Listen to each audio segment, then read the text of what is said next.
안녕하세요. 육아 육묘의 캐코냥입니다. 오늘 와이프가 밤 9시에 퇴근하였습니다.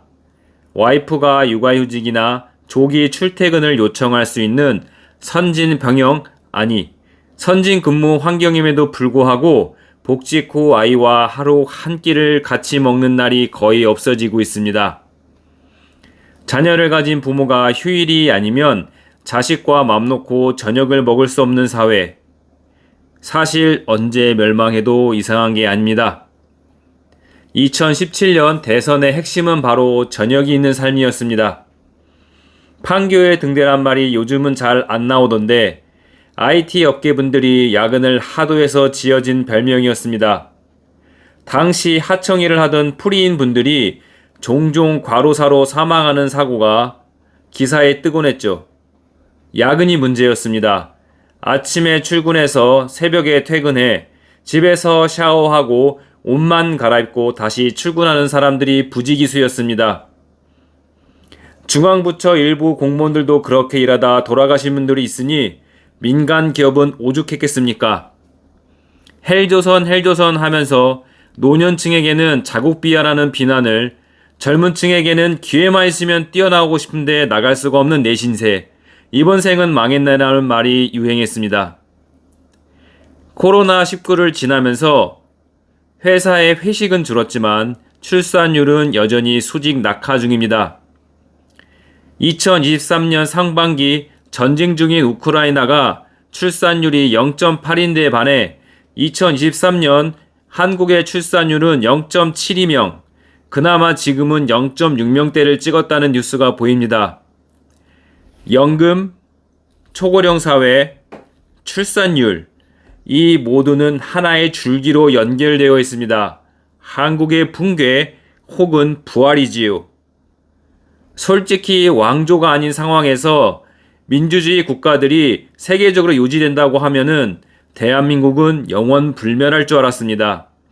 사실 큰 문제가 생기면 헌법을 개정하면 되는 게 공화국이니까요.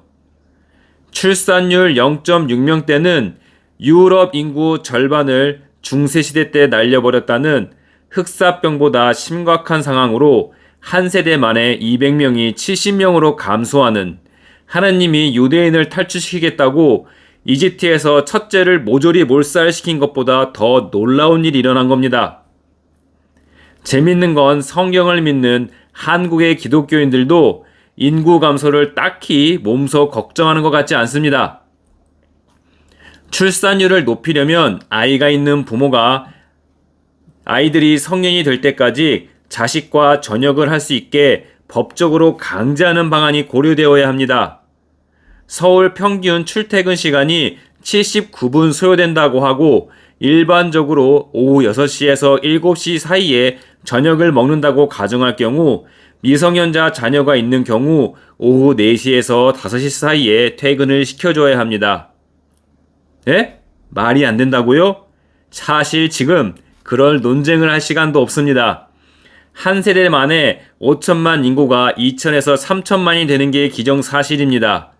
지금 평소에 3분 만에 오던 지하철이 갑자기 자 이제부터 20분에 한 대씩 오겠습니다 라고 하는 것과 동일한 상황이죠.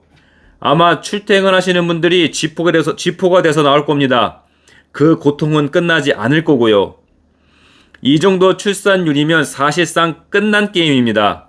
이제 한국은 룩셈부르크나 북유럽 국가처럼 적은 인구로 국가를 꾸리는 방안을 연구하는 게 합당합니다. 문제는 한국이 독일, 일본, 중국과 더불어 제조업 강국이기 때문에 이 산업 구조가 결국 강제로 바뀌겠지만 내가 스스로 바꾸기는 어렵다는 점이죠.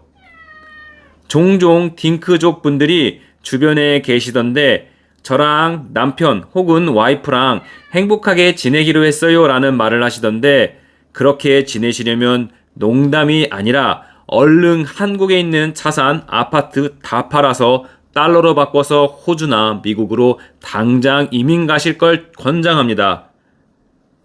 동남아도 이제 고령사회가 된다니까 인구가 유일하게 제대로 증가하는 국가인 미국과 인구 욕심이 남다른 호주에 가는 게 맞기 때문이죠.